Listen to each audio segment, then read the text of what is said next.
This is 3FM. I've been a GP for 15 years now, really enjoyed being part of the community in Ramsey, and also stood as a commissioner and was successful and spent 8 years in that.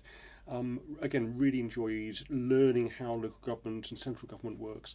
But time and time again, when we wanted to push a little bit further for Ramsey, we felt a bit held back. So this would be my chance to take it and the next stage, really, both in terms of arguing for local improvements in Ramsey, but also arguing on a global stage for the Isle of Man. What I'm planning to do is, if I get in September, would be to reduce my hours to part-time at the practice, so I can spend the vast majority of my time in central government, but also spend some time in Ramsey, because I think if I can continue to work in Ramsey, see people on a day-to-day basis, that will keep me grounded to what's actually happening to local people. The current Abortion Act, it was written in 1995, and basically it's 9 pages of nonsense. The Act, when it was originally discussed at Tynwald, was fairly progressive, but they had more and more amendments that have made it unworkable.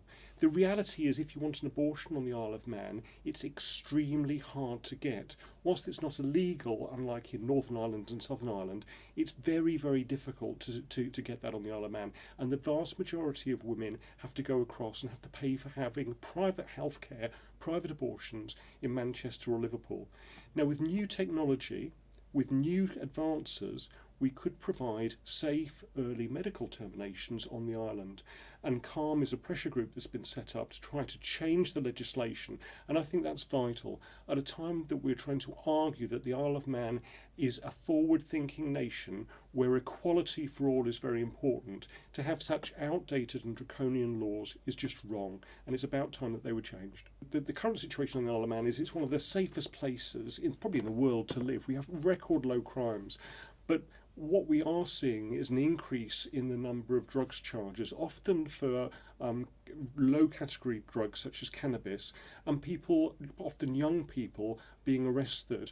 There are various court diversion schemes to make sure that they don't end up getting a criminal record, but we need to actually further that, because if you get young people at an early stage getting a criminal record for relatively minor non-violent offences, that can put a black mark on them for the rest of their life and affect their employment opportunities.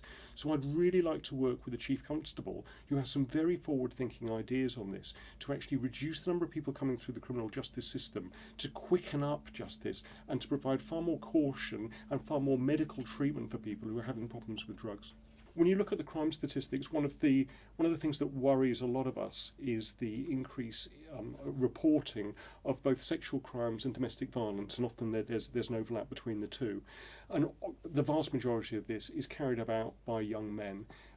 We do have a problem in terms of the sexualisation of young people through the internet, through pornography, on mobile phones, that whole gamut. And what I'd like to see is more education being done in schools, particularly focusing on young men, allowing them to develop more empathy, more understanding of their actions, more control over their anger and emotions, because in the long term that's going to reduce crime dramatically and reduce the suffering to people in general. Tourism's important for the economy. We're very lucky to have a very diverse economy on the island, and I think we need to build on some of the sporting achievements we've had, both in terms of motorcyclists, cyclists, some of the parish walk, all these sort of great things that happen on the island. Now, the Queen's Pier has been closed for the last 20 years, which is a shame, because you could have actually regenerated it and made it into a bit of a heritage attraction, not just for Ramsey but for the whole island, decades ago, at a fraction of the cost people are now talking about. There has been a trust set up, and they've been quite successful in raising private money, and I think that's the way forward for the Queen's Pier, to get the people of the Isle of Man behind that, to get private money, charities, donations in, to really do it up. One of the problems with an MHK is you're dealing with local people, but also with an eye to the national and international stage. Going around canvassing, a lot of local people have fears about jobs, have fears about the infrastructure, the roads, and certainly that's something we need to take on board. Every morning there's a whole stream of traffic going over the mountain into Douglas, and I'd like to try to get some more local jobs for people. If we can get more people working in Ramsey, they'll use the shops, they'll use the restaurants, they'll use the cafes, which are fantastic, and we can build on what we've got. One of the other big things in Ramsey is the nursery provision there. Because of government changes, we've lost a lot of the nursery provision, and I've been talking to people who are now relying upon their parents to look after children, and even a couple of nursery nurses who are now travelling across to Douglas to work when there's a real need for that in Ramsey.